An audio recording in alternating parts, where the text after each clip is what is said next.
dal di relever la dénonciation de la gestion à l'Assemblée nationale après 6 mois. Guy Marius Sagna reçoit une salve de réprobation. Bu ci njëkk Guy Marius Sagna nee na dafa doon dénoncer ay pratiques d'un autre âge construit à la rationalisation contraire à la rationalisation des dépenses de notre État au sein de l'hémicycle. moom mu accusé groupe parlementaire bu Pastef bi nga xam ne dafa doon jox ay sukkaru koor ay député am ak ay billets d'avion pour aji màkk loolu yëpp nag ci kaw ay pièces justificatives yoo xam ne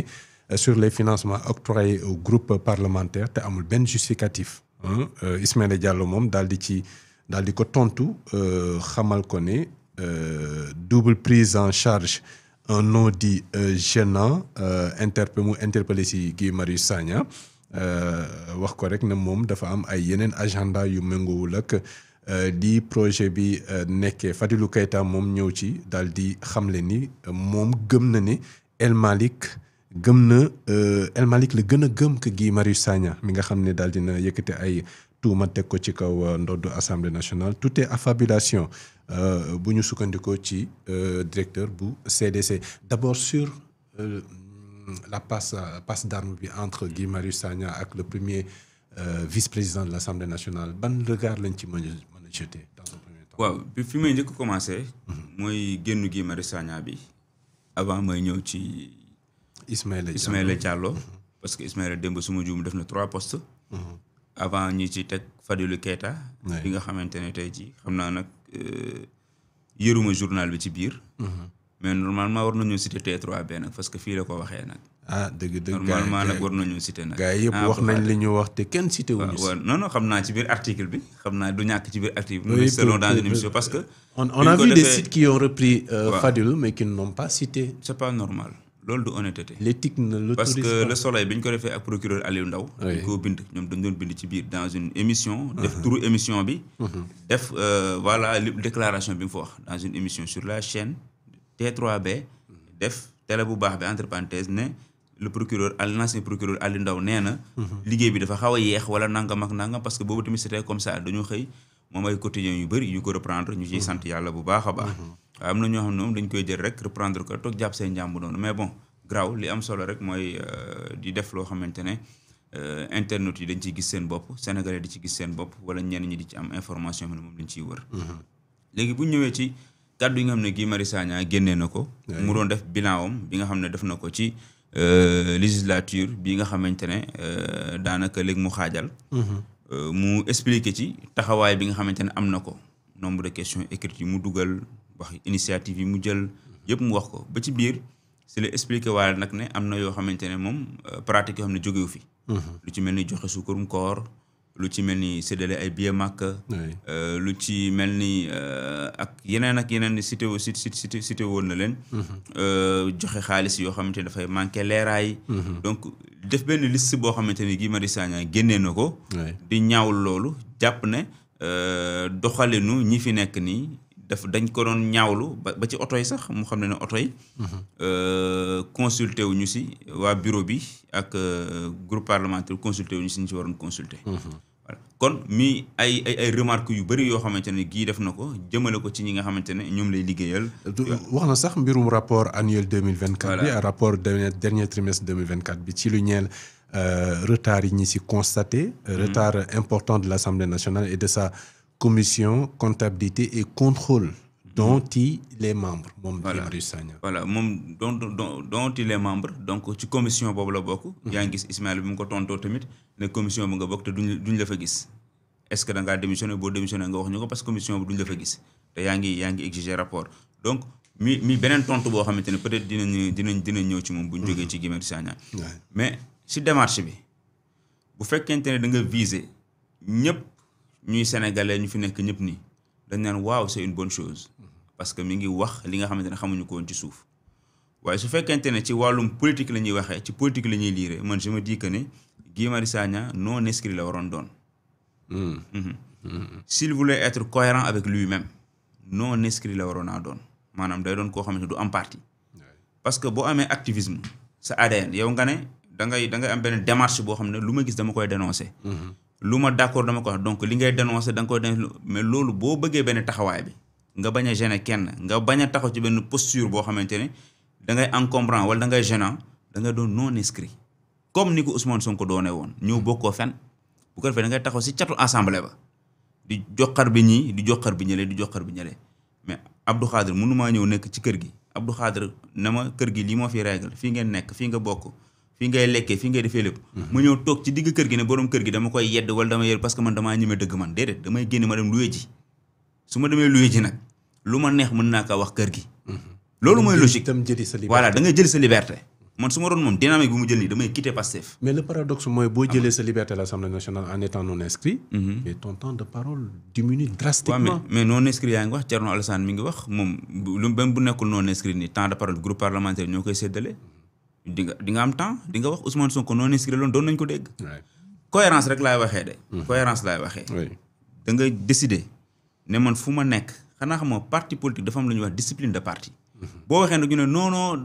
dafa gëm li mu nekkoon li mu nangam ak nangam déedéet Ousmane Sonko est-ce que li mu daan wax ci biti daf koy wax ba tey léegi nii mënul nekk am na yoon ci suuf la koy régler ci suuf la koy régler parce que niveau bi mu toll la ku nekk niveau bi nga toll foofu ngay communiquer noonu ngay waxee. Beaucoup s'intéressent sur son supposé silence.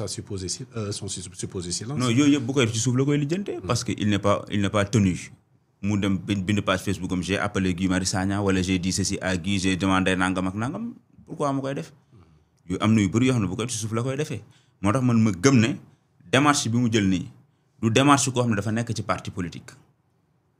politique dafa am ay règles dafa am yoo xam ne moo ko tënk dafa am secrétaire général am parti bi am ay président section am nangam ak nangam vice président am ku ci toppante am bureau politique am yëpp ngeen am benn ligne bu ngeen teg parti bi am règlement intérieur am code de conduite bu ngeen teg ci biir parti bi yow boo demee ba sentiroo sa bopp ci mbir mi wala gisoo nañ ko defee da ngay détaché wu nga génn nga taxawee nële nga ne man bokkatuma fa parce que boo bëgg da nga seetlu ñu bëri bu ñu bëggee bañ a ñàkk seen liberté duñ dugg si parti politique loolu wax Simone Veil doon wax naan il faut dissoudre les partis politiques parce que dafa am ay règles donc boo ci duggee rek dafa am sa benn parti liberté booy sacrifier mais bu noo bëgg a dugg ne du ma sacrifier mais c'est comme le mariage mariage boo ci dugg dafa am sa benn liberté booy sacrifier ci biir mariage moo matoo sa bopp du heure bu la neex nga toog si télé ba mu neex la nga dem tëdd ji. manque de liberté au nom d'obligations yu lay xaar des obligations yu lay xaar. parti politique noonu la mel. boo ci duggee dafa am ay sacrifices yooyu def yoo xamante ne boo demee ba mënatoo ko nangu na da ngay génn nga dem pour ne pas perdre ta liberté wala sa li nga xamante ne da nga jàpp ne yaa ko moom wala parti bi daf la koy xañ nga daal di détaché wu nag dem taxaw nekk koo xam ne da ngay nekk benn activiste nga ne damay def sama liste wala damay dem dugg toog léegi lu ma sentir laay wax man Sénégal moo ma ñor mais boo duggee ci parti dafa am logique bi muy demee ba pare. logique boobu muy demee nag mënoo cee dugg bañ a ñàkk sa liberté ba pare am benn position yoo xam ne parfois sax dañuy gis contradiction si yenn taxawaay yi. Est-ce que Guy Marius Sagna ak l'ensemble des députés ñu ngi déggante li ma bëgg wax foofu mooy bien que Guy Marius Sagna mu ngi bokk ci biir benn groupe parlementaire muy PASTEF jamono boobu moom il est totalement convaincu que ki mu war a rendre compte kenn kese la mooy ki ko yóbbante foofu ci Assemblée nationale muy le peuple sénégalais ñu bëri ñu ngi gis benn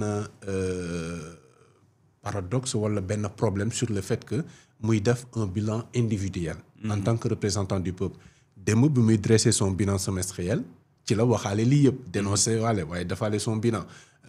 ça aussi est-ce que nekkul lu ñu ko war a mën a nangul dans la mesure où moom gëm na ne peuple la war a rendre compte. war nañ ko mën a nangul. oui mais dama ne pour être cohérent avec lui-même. oui cohérence bi mu doon nangu mu doon non inscrit posture am kenn mënu koo bañal parce que dafa wax bi mu waxee démb am nañu weddi ne suukaru koor amul. tey am na benn député bu demaa TFM Abdoulaye Hadj Ndiaye su ma juumul weddiwaat ko fa ne demeewul noonu xaalis bi ne dañ koy joxe pour tabaski beex ñu ne c'est un prêt bu yenn député yi nangu yenn yi bañ a nangu près de 300 000 francs xam nga yenn député yi nangu ñenn yi bañ a nangu paasu màkk bi muy wax paasu màkk entreprise yëpp ñoom la ñuy ñaan yàlla. du kii rek. du Assemblée nationale mais SAR boo fa demee entreprise yi nga gis un peu partout dañuy def paasu màkk chaque année ñu tiire ko tànn ñaar ñett ñun sax dañuy ñaan yàlla bu ñu demee benn mois paasu màkk di génnee fu nekk loolu moom paasu màkk ak joxe rom moom pour man loolu du problème du jafe-jafe ci biir entreprise yi maintenant def na ay yoole yu bëri yu mu def yoo xam ne dafa interpeller El Malick ak ñi nga xam ne ñoom la concerné léegi nag ñoom dañuy xaar ñu indi explication si yoole yooyu parce que ñoom la mbir mi concerné direct Guy wax na lii ak lii ça ne marche pas lii ak lii du rupture ñoom tamit dañuy soxla seen communication ne serait-ce que benn communiqué ñu ne ñu honorable député Guy Marius Sagna wax na nangam ak nangam ñun kat dañoo bëggoon indi ay précision si nangam ak nangam li mu wax suukaru koor amul wala li mu wax nangam ak nangam nii lañ ko tuddee wala nii nangam ak nangam après les Sénégalais vont juger. comprendre nga li ma la wax donc loolu lépp boo ko tënkee tey ji li mu wax ak li mu jàpp ne rupture amul ak yeneen yi mu def yëpp ñenn ñi dañ naan c'est son rôle xam nga li xaw a compliqué ci affaire bi mooy ñi taxaw de loin di lire dañuy commencé fëgg dënn jàpp wooy guerrier la jàmbaar la nangam ak nangam. mais justement gii dafa nekk fu mu nekkoon ba tey. nañ taxaw ci posture Guy Marius Sagna. ñu bëri en tout cas boo constaté d'une manière boo xam ne depuis ba muy doog a nekk député. ba bu muy nekk sax dans l'activisme. Guy Marius Sagna affronte les dangers mais Guy Marius Sagna day mbëkkante frontalement avec les forces de défense et de sécurité. Après lim ci am c'est des applaudissements. C'est pas un jugement mais est-ce que Guy Marius Sagna bu ñu xoolee loolu yëpp il n'est pas dans le populisme. waaw mais loolu mënoo ko ci génne. mënoo ko ci génne xam nga su fekkente ne ñëpp dañoo taxaw dafa am loo xamante ne tey jii man je pense que dafa ko topp ba tey. mooy son image di démarqué wu di génn du bokk man chaque jour damay indi benn exemple boo xam ne keroog dama ko wax gars am ko ne ma. non loolu moom du jàmbaar waaye xaru la may fàttali bi ñu doon génne Kémi Séba. oui ñu tegoon benn barrière fii boobu aéroport bii la woon. bu Yoff ñu tegoon benn barrière ñëpp a ngi fa woon ñoom Mollah dafa doon taxaw di wax rek di wax rek. Guy Marius Sagna daa jékki-jékki rek bëtt barrière bi yegg gars yi na ko tar jàpp commencé koo mal mu ne nangam jàpp ko juróom moom rek lañ fa jàpp. te y avait les Mollah ak yeneen gars yu bëri ku nekk di kaas naan duñu yóbbu Kémi Séba mais réussir na leen mooy turam la ñëpp jàpp ne Guy Marius Sagna arrêté mi ngi ci commissariat bi waaye waat nañ ko il mène bien sa communication sur lui voilà ci moom il attire les projecteurs sur lui merci léegi loolu da nga koy comprendre même bu demee assemblée nationale da ngay gis am na lu ñu doon voté moom moo njëkk jóg taxaw def benn amendement xaw ma am na lu mu waxoon ba Ayib Daffé tontu ko dama xamatul lan la concrètement chaque jour da ngay gis ni dafay démarqué wu. Parlement de la CEDEAO. voilà Parlement de la CEDEAO gis nga bi mu demee sans aucune riposte. voilà gis nga kon yooyu yëpp ba taxawaay ba mu fa amoon foofu ak femme ba fa nekkoon. toujours te loolu boo ko bëggee def bëgg am logique bi da ngay génn nga wut sa mouvement boobu mouvement bi mu yor mooy France dégage. mu seet neneen nu mu ko tuddee maanaam Afrique doole Afrique nangam ak nangam mu taxaw ci. mu ne ça c'est Guy ut ñu ci àndal ñu dem bu tracé seen yoon dem mais mënoo dugg ci parti. mu am yoo xamante ne même boo ko gisoon tey ji li xel doon nangu mooy tey ji ma dégg mu ne def naa note yi def naa nangam ak nangam envoyé naa ko El Malick Ndiaye lii envoyé naa ko Ousmane Sonko lii envoyé naa ko Diomaye j'ai demandé des explications sur tel point ma toog déglu leen su ma toogaatee ñu dem 3 mois 6 mois 9 mois aw ma réaction kenn tontu wala nangam ak nangam ma dem na ko bàjj ci Facebook bi ne leen man kat damaa woote woon changement ak rupture saisir naa concerné yi wax naa El Malick lii di rupture yëgal naa ko nangam ak nangam tontuma lii laa leen di yëgal yéen ngeen xam ko bés ni ki tey. donc pour man am na yu bëri yoo xamante ne démarche yoo xamante ne ça ne rime pas avec un parti politique man nag raisonnement politique laay waxee ak nit ñi. waxuma débat de personne wala nangam ak nangam. je dis bien que c'est un homme boo xamante ne que je respecte beaucoup. boo xamante ne vraiment xeex na fu ne. taxaw na fu ne ñëpp nangul nañ ko mais boo nekkee ci parti politique dafa am yu muy wuyu. mais bu ñu delloo un peu en arrière si na mu duggee ci Pastef. xamoon nañ lan moo nekkoon idéologie ak posture bu. FRAPP bi nga xam ne fa lañ ko xamee le Front pour une révolution anti-impérialiste. populaire et panafricaine. jamono boobu mu am benn offre politique boo xam ne ku ñuy wax l'opposant Ousmane Sonko président de Pastef indi ko mu méngoo ak la waa FRAPP gëm. en matière de souveraineté économique. en matière de souveraineté politique, en matière de lutte contre l'impérialisme, etc. Mais nous avons beaucoup de parti bi ba tax ñu dugg ci. Donc est-ce que mënuñu wax ne Guy Marius depuis le début ba fi ñu toll nii malgré que mu nekk ci parti Pastef bokk ci groupe parlementaire Pastef il n'est pas dans la constance. waaw mais xam nga nekk ci constance mooy li ma expliqué léegi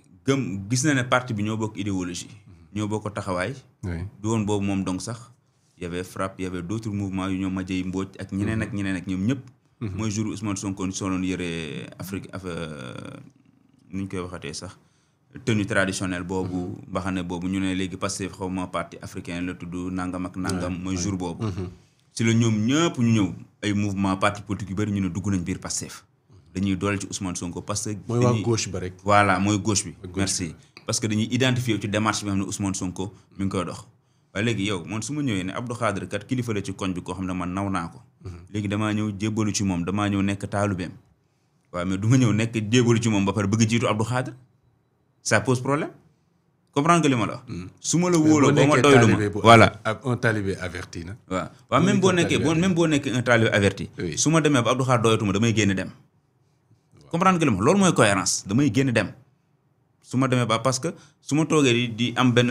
comportement wala benn taxawaay bi rek damay gën a indi jafe-jafe man li ma wax dama koy répéter di ko répéter waat cohérence bi ma doon gis mooy Guy devait être un député non inscrit nga xam ne du gêner kenn dañuy jàpp ne c'est un député qui est en train de faire ça mais on ne peut pas appartenir à un groupe nekk ci groupe bi d'accord ci groupe ba pare bëgg génn ci groupe bi dafay am contradiction mais dernière question sur Guy Marius Sagna balaa ñuy ñëw ci réponse bi nga xam ne Ismaïla Diallo moo ko apporté Guy Marius Sagna li mu dénoncé wala li mu demandé à ce que ñu taxaw ci xool am nañ ko leeralee muy wàllu gouvernance bi au sein de l'Assemblée nationale yenn pratiques yi nga xam ne daan nañ ko gis te mu jàpp ne ce serait quand même inadmissible ñuy continuer di ko gis lii taxoon ñu fal Pastef parce que y avait une mauvaise gouvernance il y avait des pratiques yoo xam ne ça ne militait pas en faveur des intérêts des Sénégalais mais Guy Marius ñëw gis yenn pratiques yi mu poser la situation daal ne lii moo fa am bon interpeller les députés rendre les comptes au peuple sénégalais est-ce que nekkul di mobiliser wu pour que transparence gën a am doole au niveau de toutes les institutions notamment Assemblée nationale ba mu nekk mën nañ nangu. si mais xam nga mooy li ma expliqué léegi. xam nga combat pour la transparence loolu combat wu ñëpp la. ñëpp war a taxaw ne transparence dafa war a am ci gestion yi dafa war a am ci doxin dafa war a am lépp.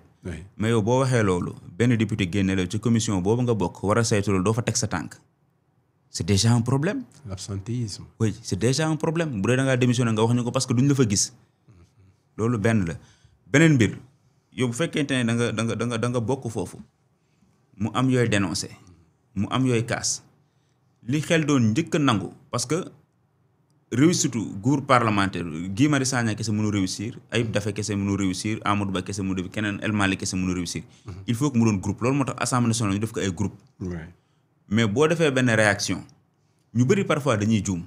pouvoir boo ci nekkee dafa am benn comportement boo war a am bokkul ak opposition c'est pas la même chose am na yoo xeex yoo xamante ne póotum biir néeg la. Son comportement n'est-il pas un acte de rupture? Non, Guy acte de rupture la mës di posé fu mu jaar depuis opposition beeg yëpp. acte de rupture la mën nañ ko considérer foofu mais rupture boo xamante ni bénéfiqueul parce que kaay ma wax la benn affaire bu fekkente ne dañoo nekk ci benn ñu ñett ñooy ànd man yow ak Moustapha ñiy ànd. Abdou Khadre tooñ ma dem sama Facebook bind Abdou Khadre ma déçu dafa la texte bu saf-sap. ñu ne Moustapha dafa dëggu ndax Abdou Khadre da koo tooñ ngunu ko mënu koo téye déedéet loolu dëgguma damaa dof. ah oui dëgguma ne déedéet. damay woo Abdou Khadre woo Moustapha ñu toog ñu ñett la entreprise bi concerné. pootu biir nekk d'abord. mu ne Moustapha Abdou Khadre li ma def démb d'accord ma ci parce que il a fait tel bu ma ko defatee dinaa def nangam ak nangam quitte à ce que ma quitte entreprise bi nangam ak nangam dem sama yoon loolu nga ne ma ne waa baax na léegi moo Abdou Khadre tontu Moustapha joxe ay xalaatam ñu waxtaan ba noppi ñu daal di tënk génn dem. bu subaa dañuy dajawaat fenn ñu foog ñu musuñoo xuloo wala nangam ak nangam Abdou Khadre bu dee koo xamante ne xam na li ma ko wax daf koy daal di téye foofu. soppi ko góorgóorlu dem waaye bu dee keneen koo xam ne dara ñoru ko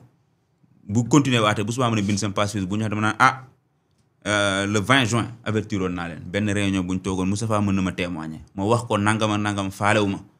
moo tax tey ma ñëw sama Facebook bind lii. sauf que dans le texte bon je me rappelle pas avoir vu quelque part qu'il a déjà jot na avertir ba pare. non bilan la doon def daal di koy génne noonu. te yooyu boo jógee nga sànni ko noonu. am yenn député yoo xam ne commencé nañu génne di démentir man je ne trouve pas la démarche une démarche boo xam ne ànd na ak élégance. parce que pour man dafa am yoo xamante ne dafa am nu parti politique bindoo. waaw te boo nekkee ci parti politique dafa am yoo xam ne da ngay sàmm di nga doon nitu dëgg ci biir parti am na. da ngay nekk ci biir parti nekk nitu dëgg mais Pastef dañ la koy wax. Diomaye wax na ko fi ne Ousmane Sonko ñaata yoon la fi jël ay décision ñu ëpp ko ne ko non duñ ko def am na fi benn moment mu noon xaw ma tournée la doon def ñu ne ko non doo def mënoo fee def tournée jamono ji gars yi wax seen biir Ousmane daal di teg ci suuf. c'est-à-dire que démocratie am na fa ci biir parti dafay am ci biir parti waaye léegi parti bu am loolu nag da ngay poser débat à l'interne mais da nga moytu koo xamante ne bu amee problème ci biir këram da koy génne si biti pour ñu si naan moom dafa dëggu dafay wax dëgg dafay wax nag déedéet loolu da ngay génn parti bi nga dem taxaw jàkkaarloo ak ñoom. est-ce que génn Guy Marius Sagna c'était une sortie pour bilan. mu ñambaasaale si ay dénonciation est-ce que loolu révélewul malaise au sein de PASTEF ci biir Assemblée nationale. waaw xam nga xalaat non je ne pense pas mu am malaise. ndax xam nga lu tax ñoom dañu am benn chance bu ñu am. mooy dañu nangul Ousmane Sonko. dañ ko nangul. te xam nañ ne El Malick mi fa nekk par la bénédiction de Ousmane Sonko moo ko fa teg. moo def choix am ñeneen ñi votel ko. il est connu très sérieux et rigoureux. très sérieux et rigoureux waaw ci li muy def. ba bi mu ñëwee député Aïssata Tall Sall sax taxaw na mu félicité ko. ci taxawaay bi. ci règlement intérieur bi ci yoo xam ne ay lu ñu fa fekkoon yu ñu waroon a lijjantuñu ko mu ñëpp mu lijjanti ko ci en un temps record. ñoom opposition comme pouvoir ku nekk nangu ko maintenant. coowal oto yi judd na fi ku nekk joxe na AVM. ñii d'accord ñii d'accord nañ c'est trop cher qui a divisé même les Sénégalais. dañ koy d'accord. mais au-delà de coowal oto yi gisaatuñ fi beneen problème bu mag boo xamante ne mën nga taxaw nga ne waaw waa ji nag nañ ko fi jëlee wala nangam ak nangam gisaatuñ ko fi en tout cas. bu weesoo yii Guy Marius Sagna génne moo tax ma ne ñoom dañoo am obligation génn ñu tontu ko. parce que wax moo koy delloo. moo tax deuxième texte bu Ismaïla Diallo bi dafa ñëw di détailler benn par benn kii fii nga bokk yaa ngi assemblée yaa ngi CEDEAO ñu ngi lay fay fii di la fay fële lu tax bañoo bi lu tax nangam ak nangam di ko détailler benn par benn. mais ça tout ça c'est codifié. waaw c'est codifié. c'est codifié mun ci dara waaw mais loolu waxu xuloo la moom mooy. waxi xuloo la. dafa am lu mu représente dama am pour représenter liggéey la dem mission la dem.